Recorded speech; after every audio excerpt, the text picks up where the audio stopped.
Welcome back to our channel. ఎల్లరికూ వణక్కం. ఏంటిది తమిళ్లో మాట్లాడుతున్నాను అనుకుంటున్నారా? ఈరోజు మన రెసిపీ అయితే అలాంటిదన్నమాట. నేను కోయంబత్తూర్ స్టైల్ చికెన్ చింతామణి మీకు చేసి చూపించబోతున్నాను. చాలా ఫ్యూ ఇంగ్రీడియంట్స్తో చాలా రస్టిక్ అథెంటిక్ డిష్ అనమాట. ఇది చాలా టేస్టీగా ఉంటుంది. ఇప్పుడైతే ఎలా తయారు చేసుకోవాలో మనం చూసేద్దాం. ముందుగా స్టవ్ ఆన్ చేసి ఒక ప్యాన్ పెట్టుకొని 3 టేబుల్ స్పూన్స్ వరకు నేను నువ్వుల నూనె తీసుకున్నాను. నువ్వుల నూనె వల్లే మనకి రెసిపీ అనేది చాలా బాగుంటుంది అనమాట. ఆయిల్ వేడైన తర్వాత నేను ఇందులో 1/2 స్పూన్ ఆవాలు అలానే 1/2 స్పూన్ జీలకర్ర వేసుకొని జస్ట్ అలా ఫ్రై చేసుకున్న తర్వాత ఫ్లేమ్ తగ్గించేసి ఇప్పుడు ఇందులో ఎండుమిర్చి వేసుకుంటున్నాను. ఒక 10 ఎండుమిర్చి తీసుకున్నాను. చిన్న చిన్న ముక్కలు చేసుకుని అందులో సీడ్స్ అన్నీ తీసేసుకోవాలి, సీడ్స్ ఉండకూడదు. అలానే ఒక గుప్పెడు కరివేపాకు వేసుకున్నాను. ఈ కరివేపాకు అండ్ ఎండుమిర్చి వల్లే మనకి మంచి ఫ్లేవర్ అనేది వస్తుందన్నమాట. కరివేపాకు ఫ్రై చేసుకునేటప్పుడు ఇలా మూత పెట్టుకుంటే మనకి ఆ ఆయిల్ అనేది పైకి చిత్తరకుండా ఉంటుంది, మొహం మీద అది పడకుండా ఉంటుంది. కరివేపాకు మనకి ఇలా చక్కగా వేగిపోయిన తర్వాత ఇప్పుడు ఇందులో ఆనియన్స్ యాడ్ చేసుకుంటున్నాను. సాంబార్ ఆనియన్స్, చిన్న ఆనియన్స్ అయితే టేస్ట్ అదిరిపోతుంది. అవి లేకపోతే నార్మల్ మన ఆనియన్స్ కూడా వేసుకోవచ్చు. నేను 3 మీడియం సైజ్ ఆనియన్స్ అయితే తీసుకున్నాను, సన్నగా కట్ చేసుకుని వేసుకున్నాను. అలాగే కొద్దిగా సాల్ట్ వేసాను ఆనియన్స్ మగ్గడం కోసము. ఇవి చక్కగా కలిపేసుకొని మూత పెట్టి కుక్ చేసుకోవాలి. మరీ గోల్డెన్ అవ్వాల్సిన పని లేదు, నార్మల్గా మగ్గితే సరిపోతుంది. ఒక 3 మినిట్స్ మనం మగ్గించుకుంటే సరిపోతుంది. ఇప్పుడైతే ఆనియన్స్ బాగా మగ్గిపోయాయి. ఇప్పుడు ఇందులో పసుపు, కారం యాడ్ చేసుకోవాలి. ఉప్పు మనం ముందుగానే యాడ్ చేసాం కాబట్టి చూసుకుని యాడ్ చేసుకోవడం మంచిది. ఒక 1/2 టీ స్పూన్ పసుపు అలానే 3 టేబుల్ స్పూన్స్ కారం వేసుకుంటున్నాను. కారం, ఉప్పు అనేది మీ ఇష్టానుసారం వేసుకోవచ్చు. నేను ఇక్కడ తాలింపు మిర్చి తీసుకున్నాను కాబట్టి అవి పెద్ద కారం ఉండవు కాబట్టి నేను కారం అయితే 3 స్పూన్స్ తీసుకున్నాను 1/2 kg చికెన్కి. కారంలో పచ్చివాసన పోయే వరకు చక్కగా ఫ్రై చేసుకున్న తర్వాత మనం ఇందులో చికెన్ అయితే యాడ్ చేసుకోవాలి. చికెన్ క్లీన్ చేసేటప్పుడు ఎప్పుడూ లూక్వామ్ వాటర్లో క్లీన్ చేయండి.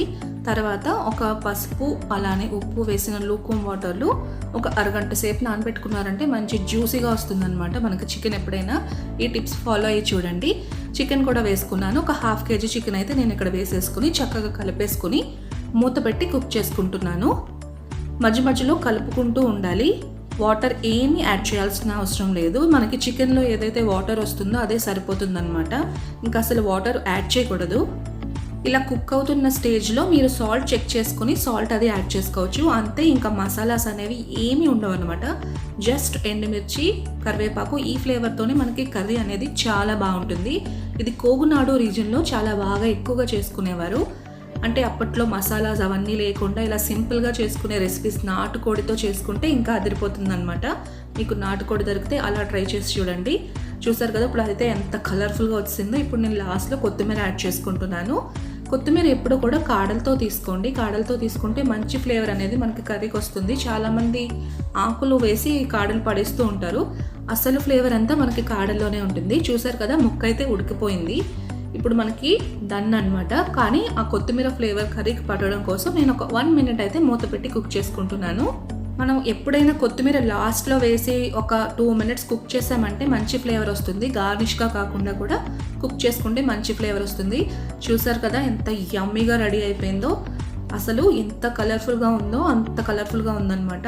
టేస్ట్ కూడా అదిరిపోయింది. మసాలాస్ లేవు అని మీరేం ఫీల్ అవ్వక్కర్లేదు. నీసు వాసన కానీ ఏమీ లేదనమాట. చాలా బాగుంది. ఇప్పుడైతే స్టవ్ ఆఫ్ చేసి సర్వ్ చేసుకోవడమే. చూసారు కదా మన డెలిషియస్ చికెన్ చింతామణి అయితే రెడీ అయిపోయింది. ఇది వేడి వేడి అన్నంతో, రసం, సాంబార్లో సైడ్ డిష్గా వడ్డించారంటే అల్టిమేట్ అనమాట. అసలు ఇంట్లో ఎవరు వదిలిపెట్టరు, అంత ఇష్టంగా తినేస్తారు. సింపుల్గా ఎవరైనా తినేసేయచ్చు అనమాట. పిల్లలు కూడా ఈజీగా తినేసేయచ్చు. లెస్ స్పైసీ ఫుడ్ కాబట్టి మీరు కూడా ఖచ్చితంగా ఇంట్లో ట్రై చేయండి. ట్రై చేసి ఎలా వచ్చిందో నాకు కమెంట్ సెక్షన్లో చెప్పండి. ఈ వీడియో కనుక మీకు నచ్చినట్టయితే లైక్ చేయండి, మీ ఫ్రెండ్స్ అండ్ రిలేటివ్స్కి షేర్ చేయండి. అలానే మరిన్ని ఇంట్రెస్టింగ్ వీడియోస్ కోసం మన ఛానల్ని అయితే సబ్స్క్రైబ్ చేసుకోండి. Stay home, stay healthy, stay safe.